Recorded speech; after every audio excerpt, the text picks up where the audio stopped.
We are going to tackle the most annoying thing about this E46 build.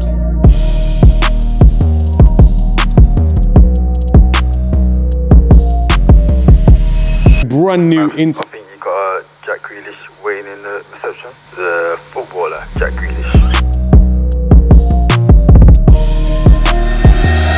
You don't need Popeye hands and arms anymore. Send it!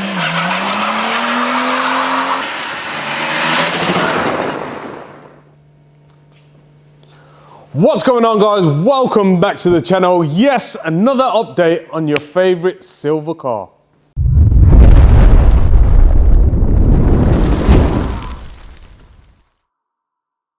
So in this episode, we are going to tackle the most annoying thing about this E46 build.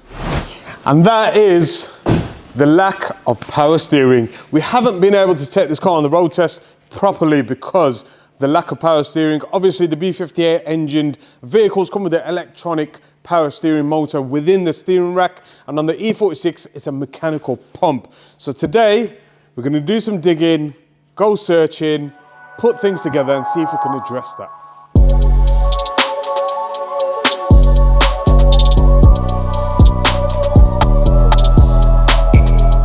So as I said, the original E46 engine runs the mechanical pump off the serpentine belt, which runs off the crank pulley, obviously, and it has a reservoir which then is filled with fluid and the pump converts it into high pressure, which runs through the rack and reduces the amount of steering effort required to turn the wheel. Now, we have been looking at alternatives. The first alternative is the Z4 non-M steering rack, which can be retrofitted into the E46, but you do need to make major subframe adjustments to get it mounted. So what I'm gonna do is utilize the original steering rack, although we are gonna go for an electronic assisted power steering pump. Hence, we keep the hydraulic fluid within there, and because it's a purple tag rack, it's going to have a good lock-to-lock ratio and it should drive really well. So we've been through a couple of pumps, we've been to the scrapyard, we've tried to find something that will work with the E46. We are going to redo the lines with Teflon lines, braided Teflon lines, so that it can withstand the pressure, because you're looking at about 5,000 to 6,000 PSI being produced by any sort of pump. So you've got to have the lines for it, and we can't really manufacture a hard line until we know where we're going to put it. So in the last episode, you've probably seen the custom exhaust we fabricated for the OEM 318i back box. I think it sounds amazing. If you haven't seen that video, I'll leave a link up there for you guys to check it out. We have also fabricated a front under tray skid plate just to protect the sump from any sort of damage, because the engine and exhaust does sit quite low, which we might have to change at a later date, but this is what we're talking about. So we've mocked up a line of Teflon hose to the OEM high pressure side of the rack. The original low pressure side is still running to the E46 front cooling pipe. I say cooling pipe because older cars did have a cooling radiator for the power steering fluid as it heated up, but on the E46 it's a simple routing of pipe to cool down before it goes back into the reservoir. So we've ran the lines up there and we've mounted up the actual power steering line to where it should be, and I think we are going to mount it in the kind of fuse box area. So we have to do a lot of cutting, fabricating and welding to make some sort of bracket for the pump to sit in. So we've got the power steering pump mounted up, we've wired it up, we've got to turn on the ignition and see if we've got good power. The problem with these pumps are they take a lot of time for it to get to operate in speed, and you can kind of trick it into going to hyperspeed, but at the moment we don't mind waiting, but as long as we've got full power steering ability, it's going to allow us to drive it on the road, mate. You don't need Popeye hands and arms anymore.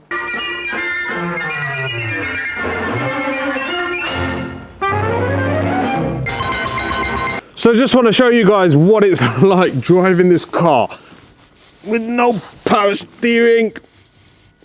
It's an absolute mission, but we'll turn on the switch for the power steering and I'll show you the difference. And just like that, we've got a one finger reaction. It is load dependent as well, so the more load on there will increase the amount of current on the actual power steering pump, so it should drive really good on the road and on track. Love that. So one of the other annoying things about this car is the bonnet pull. It always gets jammed and it gets stuck, and sometimes it doesn't release. So we are going to delete them completely and go with some aero catch bonnet pins. So we've got to fabricate a few things on the slam panel and the bonnet.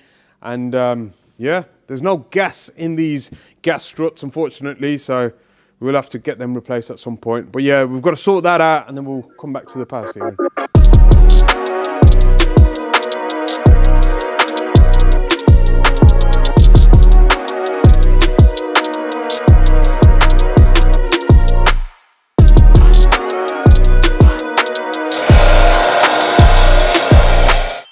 So before we can show you any more of the E46, I've got to tune this car, and this is the problem with doing project cars, right? You're doing them in between other cars.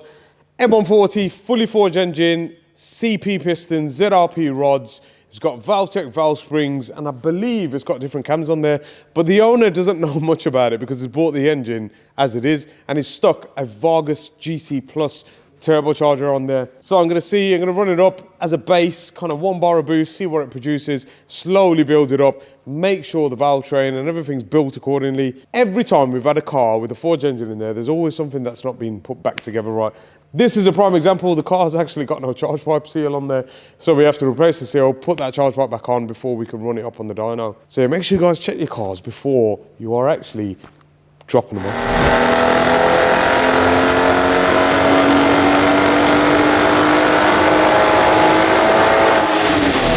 So that's good to see. 1 bar of boost, it's made 420 brake horsepower and 590 newton meters of torque. Everything seems okay. It's a bit smoky. I don't like the smoke at the top end of the rev range. It kind of usually means there's something wrong with the PCV, but it has got a PCV delete. So it could be the turbocharger. I'm going to take it up a little incrementally and see how it responds.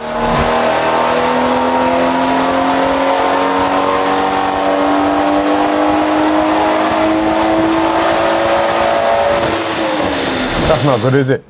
That's 1.4 bar of boost. It's made just over 500 brake horsepower, 700 newton meters of torque, but the smoke's getting worse. So I think we need to take some pipes apart and have a look what's going on.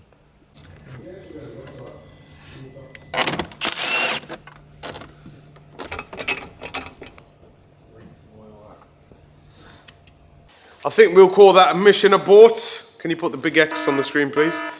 It looks like it's sucking a bit of oil, whether that's from the catch can system or the turbocharger itself. There's oil in the inlet pipe, and this is only 1.3 bar of boost. Again, this car was built somewhere else. They did a fully forged engine. It's got a noisy valve train, it's got a noisy bottom end. It's probably sucking oil, and that's what's causing the boost deviation. So I think we'll call it mission abort for now, and hopefully he can sort it and bring it back. If you guys are struggling to build a car out there, give us a call, because when we build cars and we put them together like turbochargers and everything, make sure everything's correct and fitted properly so there's no downtime on the dyno session. Unfortunately, this one's an mission abort, but the added downtime is what you pay for, because we have to investigate the things that have gone wrong with it. So yeah, back to the most reliable B58.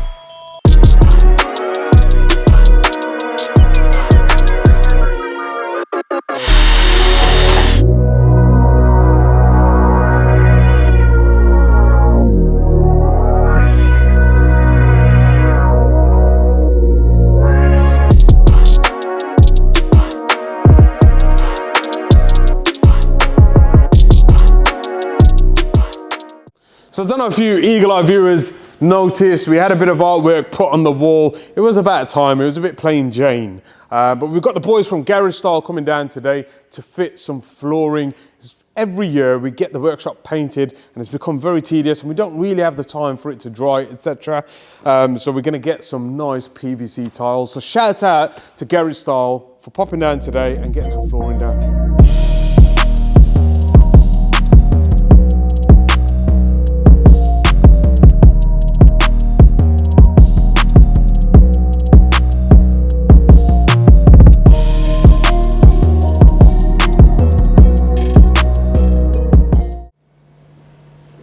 That flooring looks absolutely epic. Shout out to the Garage Style team. But we can show off our new present for the E46 as well.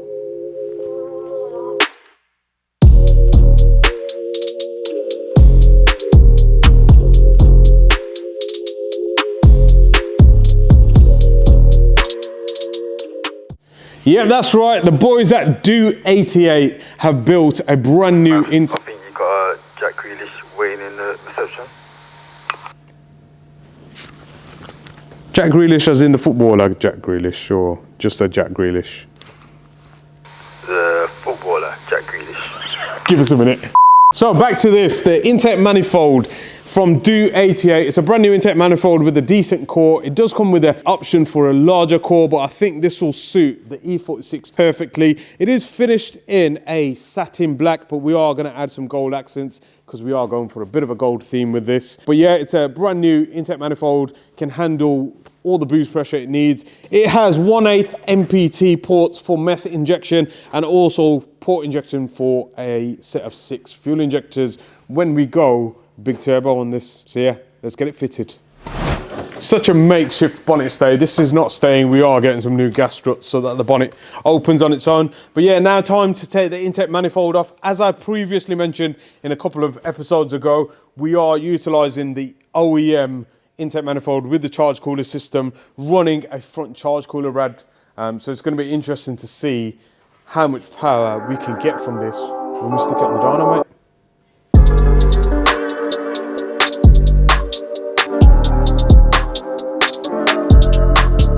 So you can see there, that is the stock intake manifold. It's made out of plastic. They're known to fail. And when running a certain boost pressure, they might crack. And also the core is very narrow in diameter. You can see the DO88 or DO88 manifold is a lot thicker and it's got a much denser core as well. The question is whether this will fit with the clearance. Already we've got clearance issues with the manifold and the stock OEM bonnet. So we're just going to have to fit it and see if it works.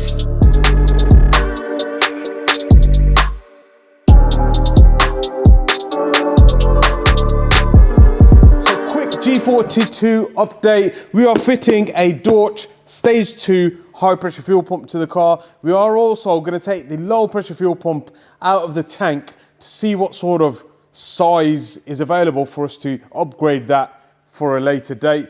It's going to be interesting to see the intake temperature reduction of the E46 B58 intake manifold compared to the Wagner one that's fitted to our G42. This night and day difference to the stock manifold. But yeah, let's get these fitted and turn it up. So the stock fuel pump in itself seems the same as what's fitted to the previous F-Series, so hence why when we're tuning this with the TU pump, it puts a lot of strain on this, especially when running ethanol, and these sort of passover lines are not really adequate for major amounts of ethanol. So we're actually going to take this apart, try and find some parts from another BMW, put them in and see if we can get that calibrated before we do the high pressure fuel pump.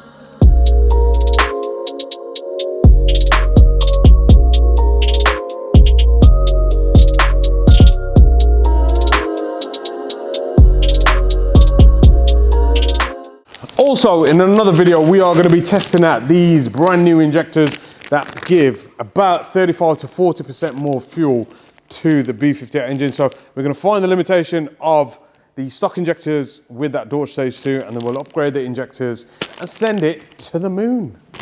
You know, I've been thinking about the interior lately on this E46. Interior and exterior, I do love this SE style, but I do think we need to improve the airflow on the front bumper. And we need to sort out the interior because that driver's seat has seen better days. And we did go hunting for some aftermarket seats. I was going to go F-Series, F80, M3 type of seats. But so you're going to have to wait for the interior episode to find out what we're actually doing. There's so much going on in there. If you haven't subscribed already, make sure you hit that subscribe button and switch on that bell notification icon on. But in the meantime, let's go for a drive. Gas struts definitely on order. Oh! Feels like a race car. It's not a race car. Don't know why I put, yeah, I do know why I put aero catches. Can't do 200 miles an hour with an E46 bonnet latch. It's not gonna happen.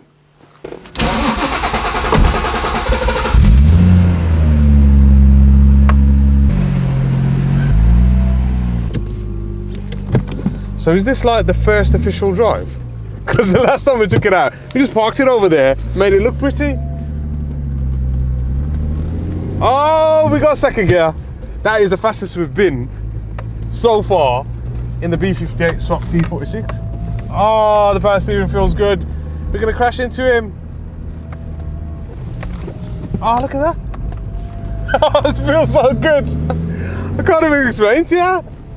This car is now officially roadworthy.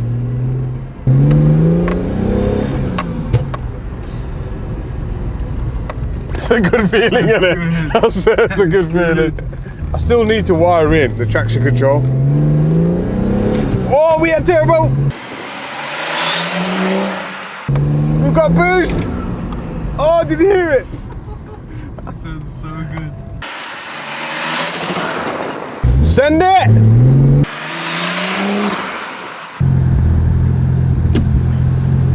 Burnout or what?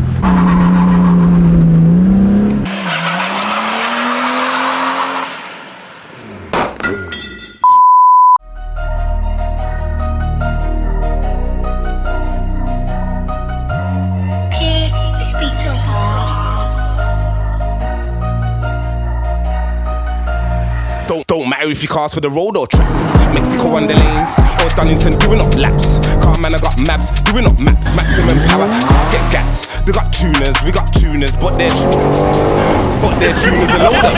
Man got the map, what kind of map? Best boat map, fastest lap. Zoom in past, don't watch how big mad map. Dream maps, take a passenger seat, watch a man collapse. Foot to the floor, rev to the max. See him come through like axe. All you see is flames, all you hear is bullets and bats. He's doing it well, he's doing it right, and they can't do it like man. NV Motorsport, it's in the game. Gang.